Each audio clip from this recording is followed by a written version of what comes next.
The play follows the trials and triumphs, bringing generations of Yankee greats together on stage. So we're very, very fortunate to have the producer of that play, of the Bronx Bombers, in studio with us. So we want to welcome in Tony Ponturo. Tony, thank you so much for doing the show. Welcome. Appreciate it. Anything to do with the Yankees, I'm there. I mean, my antennas were up. But tell us, Tony, we're going to assume you don't have to be a Yankee fan to go see this play. So just give us a little bit of a thumbnail sketch of, what the origin of it was. Well, my producing partner, Fran Kirmser, and I, this is the third in our sports series that she actually conceived. We did Lombardi about Vince Lombardi, Magic Bird about Magic Johnson, Larry Bird, and their relationship, and now Bronx Bombers. And we really wanted to look at what goes into being a great team. And the Yankees, of course, we all know, 27 championships, more than, double any other team in baseball and the highest of any North American sports team. And what really goes into it? And we take a look from Babe Ruth to Derek Jeter representing, today's team, and what really goes on. And obviously a lot of individuals and a lot of people that had to work together, whether it was Garrick and Ruth or Mantle and Berra and DiMaggio's in there as well. So how do all these really vibrant personalities come together to make a great team and win 27 championships? Wow. Okay, you know what we'll do? We'll go over to G3 because that was probably one of the toughest casting decisions that you had to make. Yogi Berra. We all love Yogi Berra. He's key to this whole thing. And tell us who that gentleman standing next to him is. That's Peter Scolari, and we took Peter out to the Yogi Berra Museum. Yogi's 88 today and still has that amazing personality and style, and Carmen Berra's wife. They're going to be married 65 years. Peter Scolari, for those that sort of have the age on them like me, was in Bosom Buddies with Tom Hanks. They started together in that sitcom, and then he did the Bob Newhart show, and now he actually plays the father in Girls. But most importantly, he plays Yogi Berra in Bronx Bombers. So when you put the play together, you have all of these iconic Yankees coming together.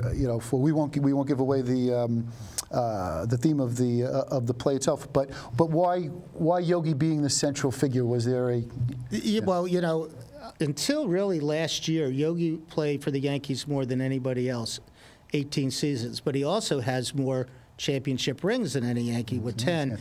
But he also shook Babe Ruth's hand, not when he played, but when he was almost, unfortunately, was very sick. And he, of course, has been a coach and has done spring training all the way up to Jeter. So he was the one individual that actually spanned Ruth to Jeter, 10 rings, 18 seasons. So who else? That's a great reason. Tony, when you consider that you made a play that the Yankees had to give a stamp of approval, was there any kind of interaction with them in terms of participation or? Oh, absolutely. I mean, we went and met with Lon Trost, who's their COO, and Jenny Steinbrenner, and told them about the play. We were fortunate that we had both other plays that we had done, and they understood what we were doing. I actually came out of the corporate world. I worked many years, 25 to be exact, with Anheuser-Busch, and actually did those sports sponsorships. So I had worked with the Yankees with signage and sponsorship and across all the sports leagues. So that helped a little bit too. They understood that we respected the tradition, we respected the trademark, and we wanted to tell an inspirational and positive story. We have enough negativity going on in the world today, and even in baseball. But we wanted to really inspire people. We wanted it to be family oriented, and so you could bring your children to the show and sort of understand.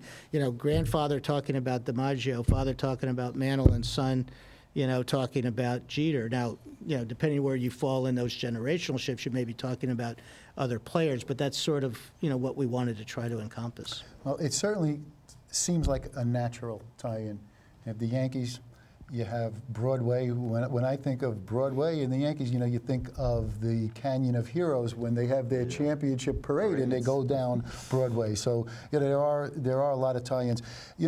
Tony, it's almost appropriate that your first name is Tony because you have a lot of Tony Awards under your belt. Now, you mentioned, we'll talk about Lombardi maybe in a couple of minutes, because that was a play that my brother and I saw a couple of years back. We really enjoyed it so much.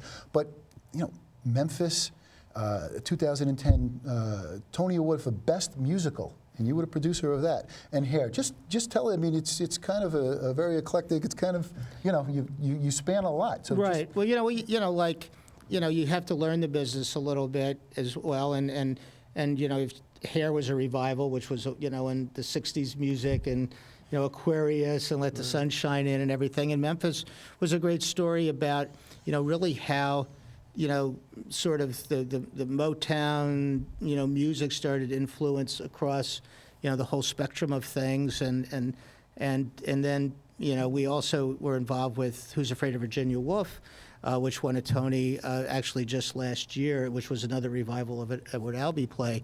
But we were, you know, so that gives us sort of credibility, and we're very proud of that. But what we really inspired us is to do the sports series, and to, you know, take an idea and bring something new to Broadway. You know, this is the first time the Yankees and the Yankee trademarks officially are on Broadway. And, you know, and it's a new entertainment form for sports, and just to bring new people. And even for those who've never been to a Broadway show, to just sort of go in, you know, 2 hours, and, you know, what better thing is to be at a dinner table with, you know, Babe Ruth, Mickey Mantle, and Derek Jeter. You know?